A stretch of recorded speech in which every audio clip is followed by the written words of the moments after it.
Hi everyone, thanks for checking out another Eagle Eye Productions video. And since the previous video of the first generation Audi A8 was quite a success in terms of views, I decided to make a video of the second generation. And this is the D4, I believe, the D3. I have to check it because I think this is the second generation, but is it, what is its code name? This is, see, the first generation, the D3. So the previous one was the D2. Okay, and they have an internal type 4D Germans. D2, first generation, to my personal opinion, actually still the nicest one. I just like 90s cars. I'm an old dude, yes. But this is actually the continuation. Very beautiful car, and this is the second generation, and this is the D3, right? The D3. We established it. D3 Audi. All right. So we have selected the model years 2003 and 2000 until 2010 because that's how long the production ran, and we have sorted from the highest to the lowest price because we roar like that. And we start off with a 2006 model.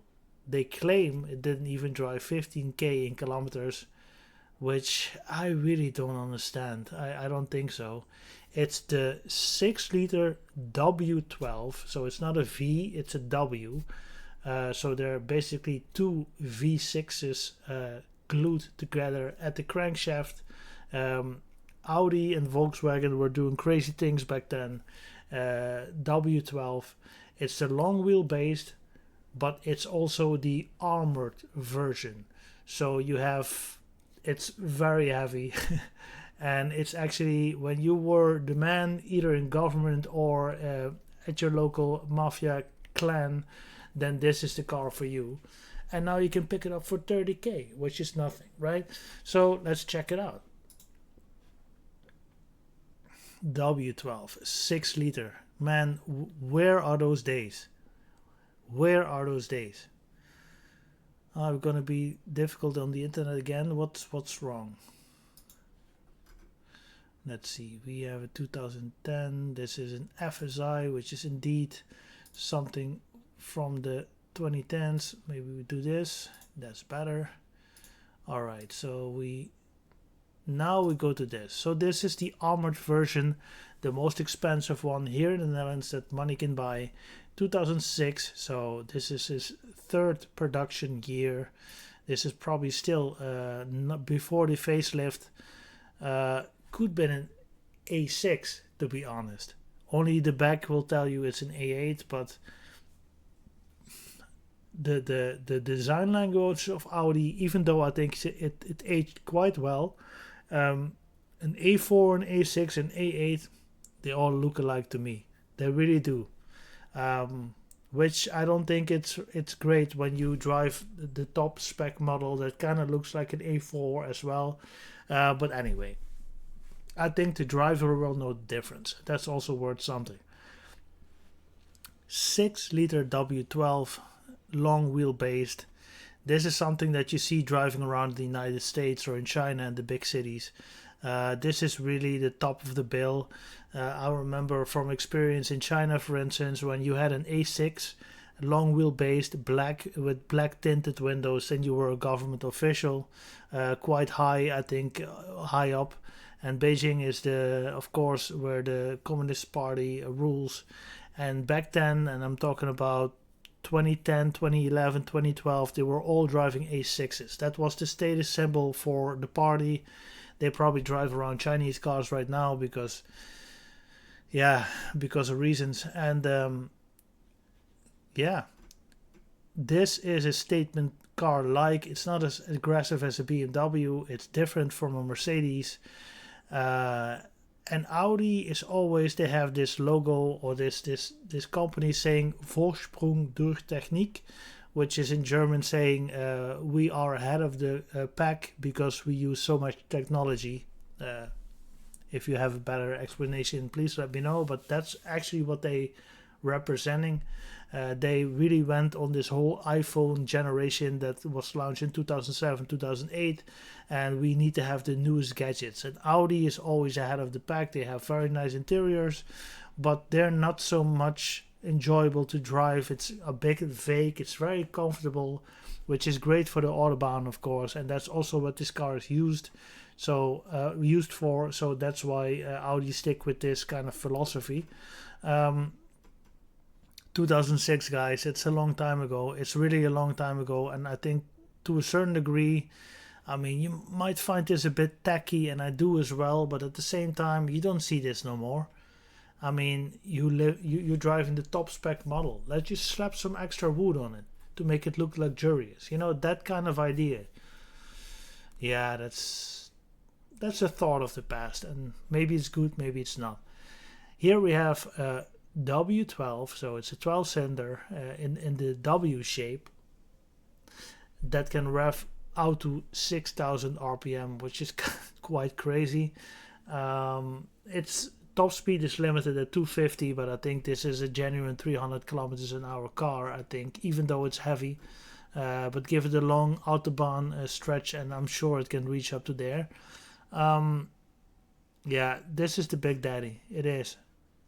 You literally see here 1, 2, 3, 4, 5, 6, another V6, and we just glue it together here, and that makes it the W, because it's two V6s together, makes it a W12. Fantastic German engineering. I mean, back in the day it was quite something, but this was also just before the financial crisis. 2006 financial crisis happens in 2008. I don't know. There might be a correlation there, not sure, but this is when the West was really at the peak, thinking, we're just gonna do this, and let's see if it sells or not. We at the top of our game. Volkswagen and Seat, they had a very good, they are mass-produced manufacturer of cars. Everyone can afford a second-hand Polo or a first brand new Polo. Yeah, not long after this, a couple of years later, they went overboard with Dieselgate. But this is really the peak of what they could do, and they just did it. The same with the V12 TDI and the Q7 and the Touareg Volkswagen. Crazy. But they just did it, and people enjoyed it, and it was just that time. And that time will never come back, unfortunately. Audi space frame, aluminium based. Nice. Alright. Even a fridge here. It can hold 2 bottles of champagne and who knows what else. I'll not go into that. But whatever you want to put in there that needs to be cold before consumption, you keep it there. All right. Nice. You know, you need to have leather in there. You need to have some switches and some buttons, and you need to have wood in there. Check. This is luxury. I find it fascinating how fast time changed and how fast taste changes. I will not say it's vulgar, that's too far, but it's definitely nowadays you cannot sell this no more somehow. People changed a bit and got maybe a little bit more conservative, but at the same time I'm not buying any electric cars.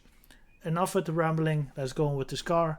So this is a 12-cylinder pushing out 450 horsepower, which is actually not a lot for a 6-liter 12-cylinder, but I'm sure it's quite reliable over time. But when you do have some problems with the car, and let's go back to the engine, there's not much space. So you probably need to make sure that the grill goes away and that you detach a lot of stuff, and that means lots of man hours, which is expensive. So you can buy this for 30k. What you gonna do with it? Drive on it on a Sunday? You're gonna use it as a daily commuter? This cars from a different era. It's really from a different era. The financial crisis changed everything. 9/11 changed everything, and don't want to drag too much politics in it, but this is really a sign of the times. This is when, you know, the sky was the limit, and those days are long gone. But it's fantastic to still have a car which is kind of a time capsule, so you can go back in time and experience it. So yeah, fantastic. Let's check it out. What is this? Okay, so this is the second most expensive car, done quite a lot of kilometers, and it's only 10k cheaper. If you're gonna buy it, then go for the top spec model. It's even armored, so you can go to the hood, you know, and laugh at people if you want to. And they can shoot at you, and you can even throw up gang signs and be protected. Yeah, and you do it from an A8. Hey, that's stylish. I blame it on the beer. Sorry. Let's check this A8.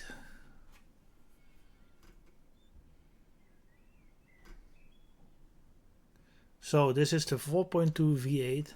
Alright, this is already a little bit more modern. FSI came out in 2004, 2005-ish. So during the production run of this car, see, this is a solar panel, so this can be used to either keep the car cool or keep it heated, which is, this is a luxury car, you know, and back then that was a nice trick. Still to this day, this is 2010, okay, 15 years ago. It's actually also a long time ago, but this was the top spec level. If you wanted a nice interior, if you wanted the latest technology, I was still navigating on an old Nokia phone back then, and here you already had a screen and a touchpad, and you can, the Audi MMI, all of that was new, was brand new, and they already, I wouldn't say perfected it, because there's always time to market, but it's nice. And I think BMW came after that. If you want to correct me in the comments, please let me know. But iDrive came after that or about the same time, and people always have preferences. I'm an IT guy, for me it doesn't matter. I just see it and say, oh, this is how the structure of the menu and the system is set up. Okay, I get it. I don't really have a big problem with that. But at the time, this is 2010, I was 25. If you're 50 or 60, actually the target audience that does have money, with all due respect, they don't know computers. They don't understand software. So, you know, a lot of people had complaints back then that they didn't know how to interact it, because he needed to go through the system to change the radio. Yeah, okay. Then you don't know what your target audience is, right? So they had little complaints there. But overall, Audi became known since that day as the technological standard. If you wanted the latest and greatest technology in your car, which usually the target audience wants, because why not? Even if I cannot interact with it, why not? Let's do it. Audi became that stable. Mercedes was a little bit distant. They had their own system, which was way easier. They did understand their target audience a little bit better, and they made it. They really simplified their menus. And BMW was somewhere in the middle. Everyone had their preferences of cars, either Audi, BMW, or Mercedes, or Jaguar since the 80s. But this is really the 2010s is really when technology took over. Yeah. Jesus, I can talk. It's crazy. Let's check this car. What's just nice, you have dual climate zone. So when you're in the back, when one guy says, or girl, left or right, I want to have it 16 degrees, and the other will say, I want to have it 30 degrees. It's possible. It's fantastic. They had another compressor in the back to make sure this is possible. I'm sure that eat up quite a lot of fuel, but it's all possible. And back then, in 2006, it didn't really matter that much yet. This is 2010, granted, but it didn't matter that much yet. There was just the introduction, 2010, 12, 13, with the smaller 3-liter one-cylinder turbo engines that were all focused on being economical, and then in the Netherlands at least you didn't have to pay that much tax, and you had some benefits here and there. But also that time is long gone. And this was just to show, yeah, it doesn't matter. I'll just pay whatever's necessary. And ooh, this looks really tacky, this kind of wood. But overall, it still looks nice. It's 2010, it's 15 years old. Not too bad. Moving on. Let's see, we still have a diesel. This is a 5.2 door. This is the S8. Alright, so this is the second generation S8. Under 20k. Look at this. I mean, I always to this day find this a very beautiful car. It's passive aggressive, I would call it. S8. Look at this. It used to be wood, but now it's carbon. But who is the S8? Beautiful. Marketing people and designers, and that's what I'm saying. It's just that period of time that I love. It's just like, oh, when you have the W12, you have wood. When you have the S8, you have to have a carbon look. I'm sure there was a meeting about this, and I really do want to be at that meeting. We have the not so great automatic from Audi. Many complaints about it. Bang & Olufsen audio. I mean, this is just for the time. And let me check later. Oh, this is 2007. I mean, this is 18 years old. Sunroof, Alcantara there. I mean, this is just the top spec from that time. If you drove this and you could afford it, you really made it. This is just the type of car that, you know, if you very high up in management, or you own a couple of stores in Germany, and you don't want to wait at the airport, you're not rich enough for your private jet, and you have this. You just have a V10, a 5.2 V10 for daily basis, right? I think it's also 450 horsepower, but a whole lot of torque, and you don't mind that it uses some fuel. Why not? Fantastic. Let's check it out. Yeah, I remember correctly. 450. I cannot see. Can I see torque? I don't think so. 0. Okay, they didn't fill it. I'm sure it's in the area of 700 or 800 Newton meters. This is instant acceleration. A 5.2 V10 petrol engine. This is naturally aspirated. No turbos yet, because why bother? This is all about cubic inches, so to speak. Fantastic times. Long gone. But you can buy a time capsule. 20k, you got that lying around. You can also look at it, right? 200,000, 20 kilometers is, I don't know. What do I always say? Make sure that you check it out, do a proper inspection, make sure that you have all the service history there, bring an Audi mechanic with you. Even for 20k, do it. It might cost you maybe 1k, but if he said don't do it, it's gonna save you so much. You got to invest to either to not lose or to gain. You can go through all the forums, but those are not Audi mechanics. You need to have a specialist that knows what the pressure points are of this V10, and it is a V10, which is quite ridiculous nowadays. It's not economical, but it makes a great sound. I think it's even the basis for the Lamborghini engine, or it's a detuned version of the Lamborghini engine, the V10. So you are driving something very special, but also something very delicate. And what does that mean? You need the proper care, you need understanding of it, and if you don't, you're in for a rude surprise. Okay, we're gonna do another S8. Are we gonna do this or Pro line? This is an early model, so this is not the facelift. I think we can see the difference here. 2010, this is a little bit sharper, and here it was flat. But this was the original one, which I think is still beautiful to a certain degree, definitely.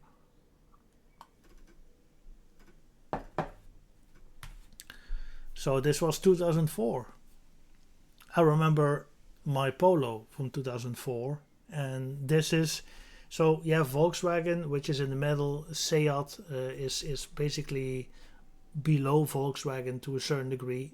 Uses a lot of Volkswagen parts, but is branded, marketed below Volkswagen. Then we have Audi, which is a very nice Volkswagen.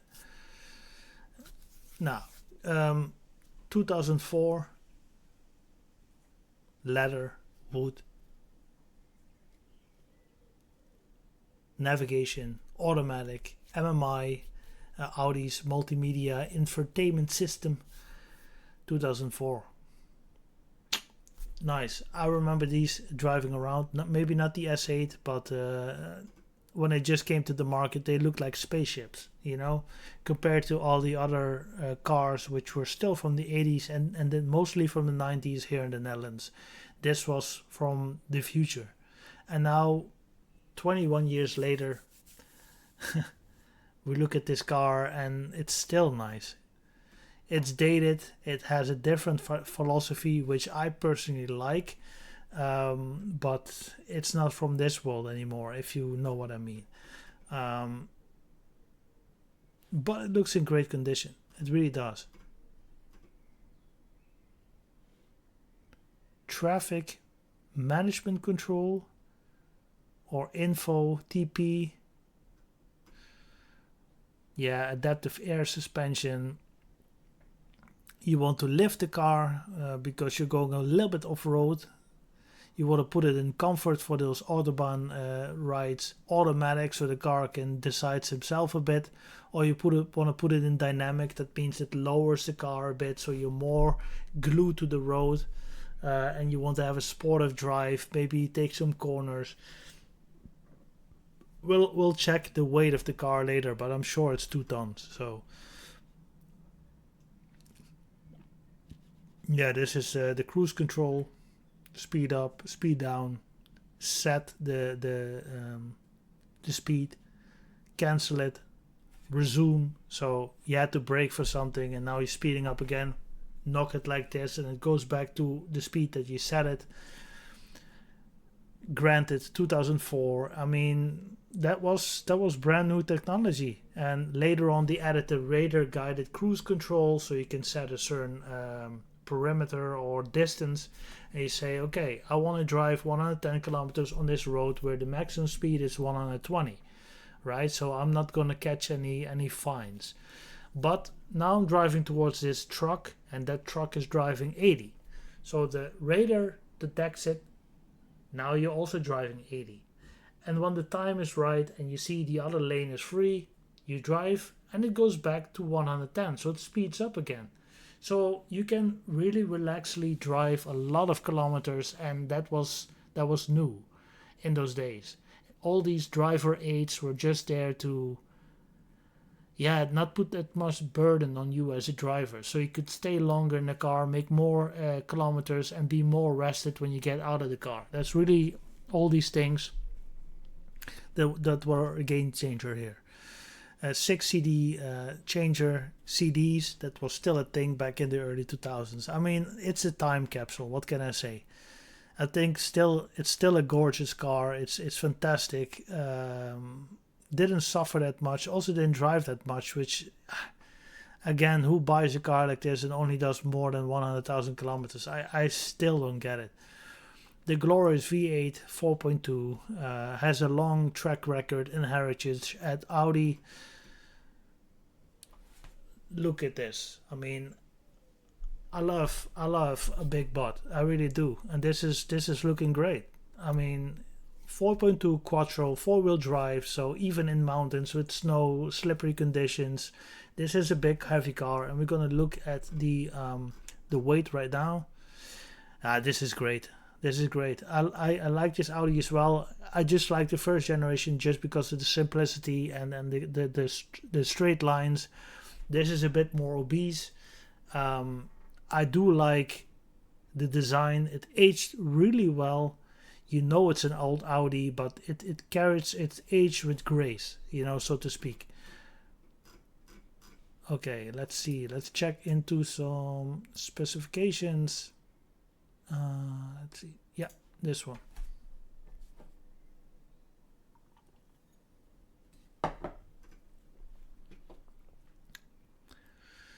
So they count 5 people can be in the car, so 2 in the front and 3 in the back. Definitely, it has a 6-speed automatic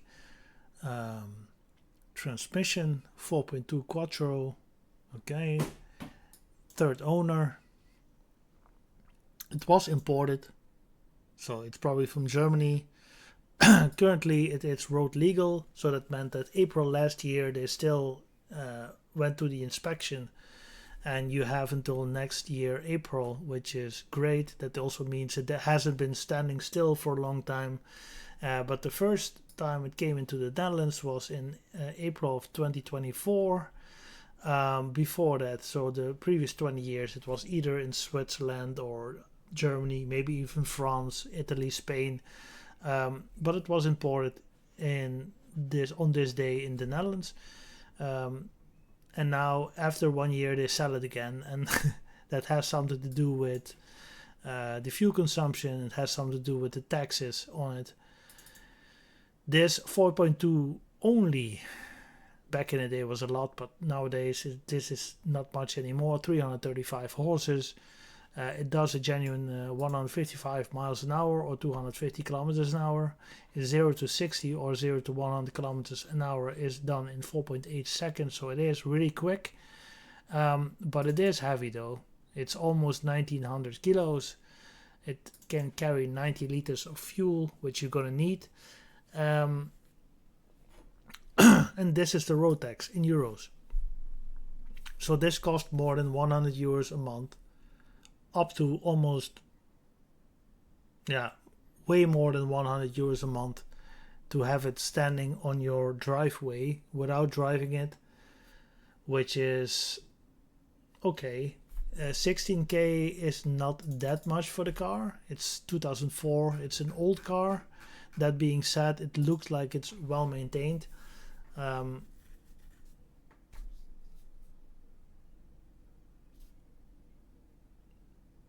I think these cars might go up in price later, especially the V10 models, maybe even the W12 models, because they are so absurd. They come from a certain era that people will be nostalgic about, because that's always how it goes with classic cars. They're still too modern to be considered classic cars. Again, another thing is they are loaded with ECUs and CPUs, which make them potentially unreliable. The more electronics you fit to a car, the more unreliable they become. But let's close this show on a bombshell. You can always look at it, even if it doesn't drive. A painting costs 50k. For 16k you can have this in your living room, and you can even sleep on the back. It has central heating. It does have nice sound insulation, so no matter what area you live in, you close the door, you don't hear it anymore. You can lock it. You probably have car alarm. Which house has alarm? You have a fridge in the back. Just enough for one night. You put it out and throw it away. All your luggage, all your books, your laptop, whatever, you can put in the back. You can lock it. I mean, I think I just solved the housing crisis. Just buy an old A8. And if you don't like the view or you don't like the neighborhood, you just drive somewhere else and then you sleep there. And if you need to apply for a job, you park this car next to CEO's car, which has a 3-cylinder 1-liter turbo nowadays, and you automatically become the man. Thanks for watching. I'm a little bit sarcastic, and it's the end of the week. I had a good week and wanted to make this video. I hope you appreciate this, and I think next time we're gonna do the successor to this car, because apparently you all like Audi nowadays. All fine with me. Thanks for watching. Have a great weekend.